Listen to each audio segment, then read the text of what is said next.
Amen.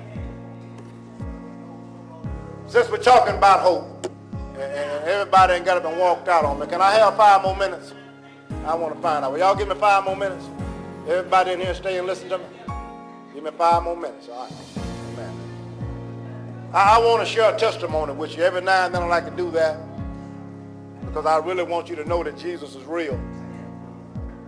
And even though the testimony is going to be about me, hopefully some of y'all can see what happened in your life.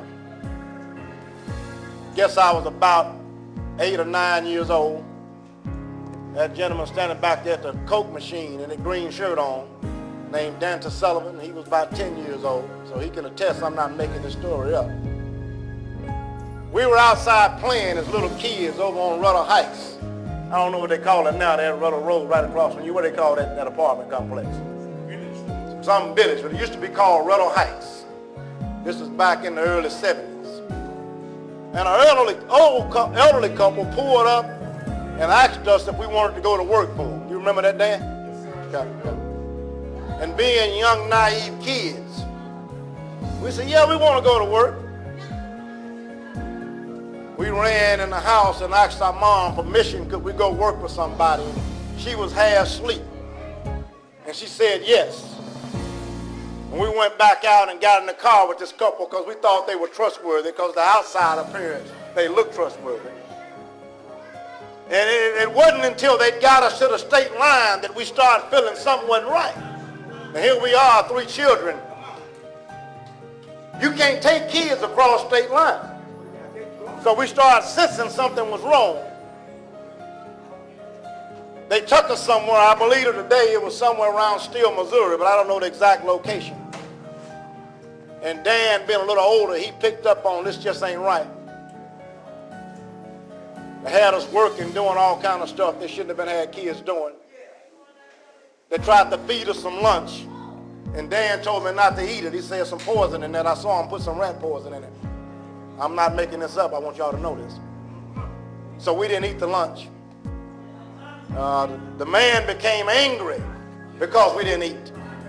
And he separated us. There was one other kid that was with me and Dan. But he took me and Dan outside and he said, there's a pecan tree right here. And I want y'all to pick up every pecan. And if you miss one, am I making this up, Dan? If we miss one, he said, I buried an end right there in that spot right there last summer. And I'm going to bury both of y'all right there beside him. That's right, that happened. So it was then we really knew that our lives was in trouble.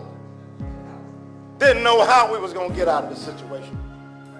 3 kids kidnapped, plumb out of Arkansas, we in Missouri. But there is a God. We did the few things he asked us to do, but first opportunity we had, my cousin, my brother, we was raised as brothers. He said, Mike, we finna get out of here. And we took out and ran for our lives. And this was in August. I can remember it was a hot, hot day. I don't want to make up none of this because I want y'all to feel it and know it's real. But it was so hot. And back then, kids didn't wear no shoes when they wasn't in school. You played barefoot. You might not have had a shirt on because you didn't want to mess up your good clothes. And here I am out here in August, and we walking down Interstate 55, no shirt on, no shoes on, no water to drink. Even though Broward was only 20 miles away, it could have been 1,000 for us because we were walking.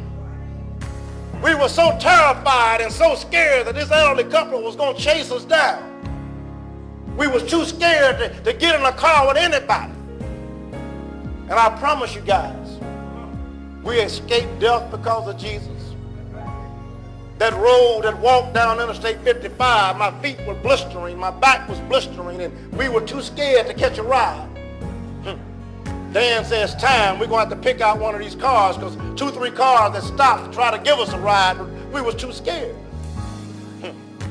But there came up a station wagon. I remember like it was yesterday. They had one of them peace sign numbers. Y'all remember the little peace signs that was popular back in the 70s? Hanging on the rearview mirror thing, that little chain and peace sign. And for some reason, Dan, being the bigger brother, felt like this vehicle was the one we would get in. And they looked like a couple of hippies back then, being a, but I would tell you they loved on us. They knew something was wrong, and they didn't want to panic, because they didn't want us to panic anymore, and they gave us water, brought us on the block, got us back to our parents. So I know there's a God. I know there's a God. Let's give God a hand. This word that we preach, I want y'all to know is real. And just like I can share with you that we were kidnapped and almost murdered, you ought to be able to look within yourself and know that that real Jesus, that genuine hope, has brought you through some things. You ain't got to look far. All you got to do is look at what he's done for you and believe. Amen. God keep you, God hold you, God bless you. Amen.